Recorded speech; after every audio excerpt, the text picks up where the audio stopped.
एक गांव में तीन लड़के रहते थे, राम, श्याम और राजू। तीनों के पिता काफी अमीर थे। तीनों का बचपन बहुत अच्छे तरह से गुजरा था।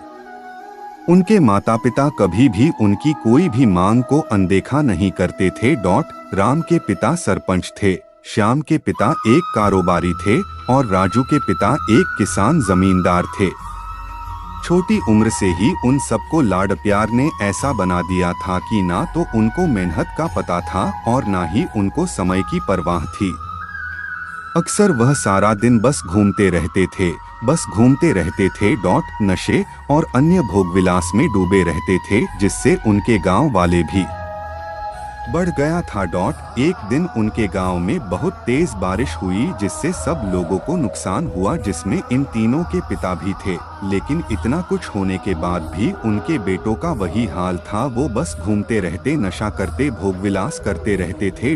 माँ बाप काफी चिंतित रहा करते थे। ये तीनों भले ही कितने गंदे थे, लेकिन इन तीनों के अंदर एक खास बात थी जिसकी पहचान किसी को नहीं थी और उनको खुद को भी पता नहीं था। राम एक बहुत अच्छा नेता प्रतिपक्ष था, क्योंकि अपने पिता के पास रहते हुए उसको इसका काफी ज्ञान हो गया था, क्योंकि उसके पिता सरपंच थे।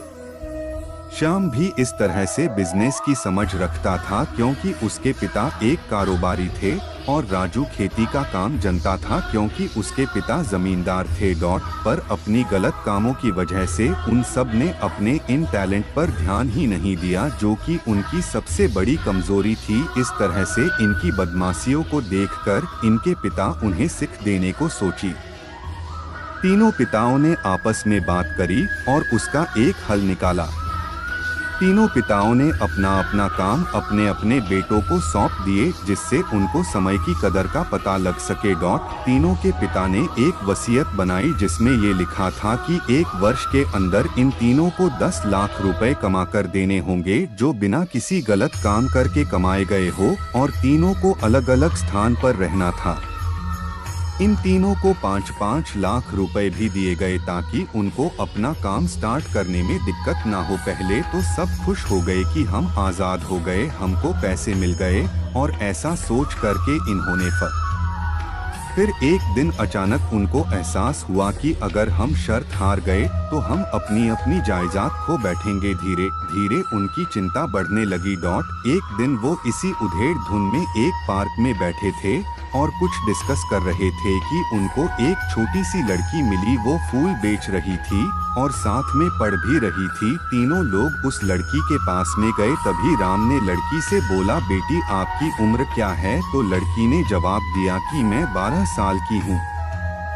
अंकल, इतना सुनते ही राम ने आचार्य से पूछा कि आप इतने छोटे होकर के खेल नहीं रहे हो? इस पर लड़की ने जवाब दिया कि मेरे पापा अब इस दुनिया में नहीं है और माता बीमार रहती है, इसीलिए मैं ये काम करती हूँ। ये सुनकर राम ने अपना पर्स निकाला। उसके पास जो भी पैसे बचे थे वो उस लड़की को देने लगा। उसके बाद लड़की ने बोला, अंकल आप भी फूल ले लो, मुझे बहुत खुशी होगी, क्योंकि मैं अगर आपसे फ्री में पैसे ले लूंगी तो फिर मेरा पढ़ाई में मन नहीं लगेगा, मैं काम चोर बन जाऊंगी, क्योंकि यही समय है जिस समय में अपना भविष्य लिख सकती हूँ। राम ने उस लड़की से सारे फूल ले लिए और तीनों घर लौट आए। उस फूल वाली लड़की का उन तीनों लड़कों पर बहुत गहरा प्रभाव पड़ा। रात भर उन तीनों ने उस बच्ची के बारे में सोचते रहे और उन्हें एहसास हुआ कि वो तीनों कितने गलत थे। तीनों ही दोस्तों को एहसास हुआ कि आज भी उनके पास 6 महीने का समय है अपने पिता के दिए गए काम को पूरा करने का और भविष्य बनाने का। इसी दौरान सब ने सोचा कि अगर बचे हुए समय का सही उपयोग करे तो अभी भी बहुत कुछ किया जा सकता है।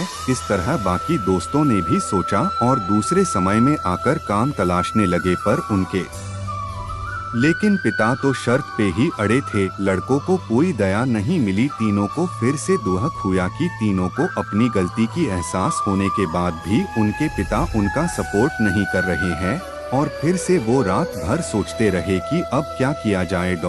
तीनों ने मिलकर एक स्कीम निकाली। राम अपने मित्रों के साथ में मिलकर लोगों की प्रॉब्लम को सुलझाने लगा, जिससे उसको गांव की समस्याओं का ज्ञान हुआ। इसी तरह श्याम भी गांव के विकास के लिए नए नए तरीके सीख गया और राजू को किसानों और बीजों का ज्ञान हो जाने से उसको काफी फायदा हुआ।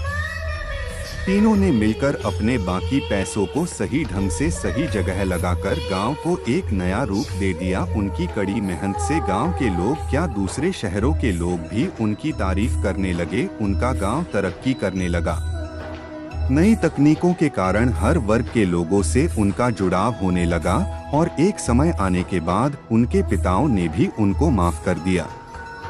इस तरह से दोस्तों उन तीनों को समय की कीमत का अंदाजा हुआ कि पहले वो कितना समय बर्बाद कर रहे थे, लेकिन जब से उनको समय की कीमत का अंदाजा हुआ तब से उन्होंने समय को बर्बाद नहीं किया और काम करके पैसा कमाए, नाम कमाया और ये सीखा ईमानदारी से जिंदगी कैसे जीते हैं। दोस्तों कुल मिलाकर कहने का मतलब यही है कि आप सभी समय को बर्बाद ना करें। अगर ये समय आपके हाथ से निकल गया तो कुछ नहीं कर सकते हैं, और हाँ, समय के पास इतना समय नहीं है कि वो आपको दोबारा समय दे। समय बर्बाद करने का हजारों तरीका है, लेकिन आप ऐसा कोई तरीका चुनिए जो आपकी जिंदगी बदल दे, इस समाज की जिंदगी बदल दे, इस देश का भविष्य बदल दे।